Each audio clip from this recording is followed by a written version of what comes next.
देख रहे हैं वार्ताकार। महाभारत के धर्मराज युधिष्ठिर के साथ साइबर ठगी का मामला सामने आया है। फेसबुक पर फर्जी डीमार्ट विज्ञापन से 98,000 रुपये उनके खाते से कट गए थे। साइबर पुलिस की तत्परता से खाते में पैसे वापस आ गए हैं।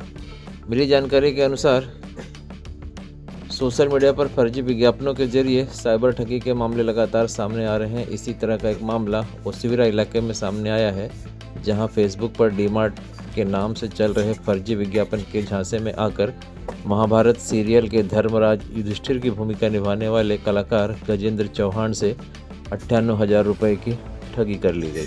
हालांकि ओसिवरा पुलिस स्टेशन के साइबर पुलिस सेल की तत्परता और कुशल कार्रवाई से पूरे पैसे चंद घंटों में, मतलब गोल्डन आवर में वापस आ गए। यह घटना मुंबई ओसिवरा पुलिस स्टेशन की हद में रहने वाले गजेंद्र चौहान के HDFC बैंक अकाउंट की है। दिनांक 10 दिसंबर को फेसबुक पर उन्हें एक विज्ञापन दिखाई दिया था, जिसमें सस्ते दामों पर ड्राई फ्रूट का विज्ञापन था। मदद की है। कुछ ही दिन पहले यानी 10 दिसंबर 2025 को मैं अपने मोबाइल से ऑनलाइन शॉपिंग कर रहा था, तो अचानक मेरे मोबाइल पे आया कि 399 रुपीज़ आप इसमें भेज दीजिए। तो मैंने जैसे ही 399 रुपीज़ क्लिक किया तो अचानक किसी हैकर ने मेरा अकाउंट हैक किया और उसमें से 98,000 जो है वो विड्रॉ कर लिया गया। मैं तुरंत जो है मैंने बैंक को फ़ोन किया कि ये पैसा कैसे चला गया। तो उन्होंने कहा आपके साथ फ्रॉड हो गया है, आप पहले तो जो कार्ड है वो लॉक कर लीजिए, अकाउंट लॉक कर दिए। और मैंने दोनों चीज़ें लॉक करवाई। उसके बाद 1930 जो साइबर क्राइम का मेन नंबर है 1930, उस पर फ़ोन कीजिए और कंप्लेंट दर्ज करवाइए। मैंने वहाँ कंप्लेंट की तो मैं पहली बात तो ये शॉक हो गया कि इतनी अच्छी तरीके से उन्होंने मेरी कंप्लेंट को लिखा और उस पर एक्ट किया। और मुझे थोड़ी देर के बाद एक नंबर दिया कि ये नंबर ले जाके आप अपने बैंक में दीजिए और सारी डॉक्यूमेंटेशन तैयार करवा लीजिए। मैं बैंक पहुंचा। बैंक में अंकिता राठी जी वहाँ पे ऑफिसर थी, उन्होंने मेरी मदद की। उन्होंने सारे पेपर 15-20 मिनट में तैयार करके मुझे दे दिए और कहा कि वो ओसिवरा पुलिस स्टेशन जाइए। मुझे नहीं मालूम था कि हर पुलिस स्टेशन के अंदर एक साइबर क्राइम है टीम होती है। मुझे पहली बार ये मालूम पड़ा कि मुंबई के जितने भी पुलिस स्टेशन है उसमें करीब करीब हर एक के अंदर एक साइबर क्राइम टीम बैठी हुई है।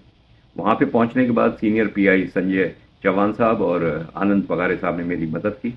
उन्होंने तुरंत ये मैटर जो है वहाँ की जो क्राइम टीम है, साइबर क्राइम टीम है, जो कि अपना अशोक कोंडे साहब और शरद देवरे और विक्रम, इन्हों को सौंप दिया गया और इन तीनों ने तुरंत एक्ट करना शुरू किया।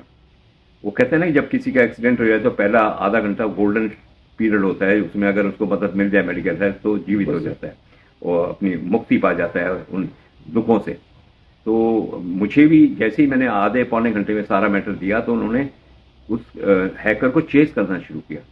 और एक समय ऐसा आया कि कुछ 1-1.25 घंटे के बाद में कि उन्होंने उसको ब्लॉक कर दिया और पैसा जिस साइट पे पहुंचा था, जिस बैंक में पहुंचा था, वो फ्रीज कर दिया गया। इन्होंने उस व्यक्ति को कांटेक्ट किया और उस व्यक्ति से मेल मंगवाई कि ये पैसा जो है फ्रीज कर दिया गया है, सेफ है, अब ये वापस की इसकी कार्रवाई हम शुरू करेंगे। और थोड़ी देर बाद उन्होंने 3-4 दिन के अंदर अंदर मेरा पैसा, पूरा का पूरा पैसा मेरे अकाउंट में वापस भेज दिया। मैं धन्यवाद करना चाहता हूँ मुंबई पुलिस को। और आप लोगों की जानकारी के लिए बता दूं कि आजकल साइबर क्राइम बहुत हो रहा है, लेकिन आप इसकी कंप्लेंट इसके तरीके से करेंगे तो मैं श्योर हूँ कि ये पैसा ज़रूर से ज़रूर वापस लौट आएगा। और ये हैकर्स को जो तोड़ने का एक ही तरीका है कि आप साइबर क्राइम के साथ दीजिए, उनकी टीम को साथ दीजिए, कंप्लेंट करवाइए, बैंक को सपोर्ट कीजिए। HDFC बैंक ने मेरा बहुत सपोर्ट किया, ओसिवरा पुलिस स्टेशन के ऑफिसर्स ने बहुत सपोर्ट किया। जो साइबर क्राइम का मेन सेट है जो जहाँ पे उनका 1930 नंबर है, उन्होंने बहुत मदद की।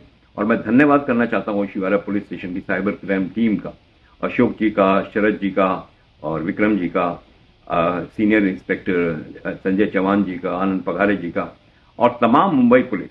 वैसे तो मैं मुंबई में रहते हुए 42 साल हो गए, लेकिन मुंबई पुलिस से अच्छे संबंध भी रहे हैं, अच्छे उनके कार्यक्रमों में मैं जाता रहा हूँ, लेकिन मुंबई पुलिस जैसा कोई नहीं, क्योंकि मुंबई पुलिस नंबर 1।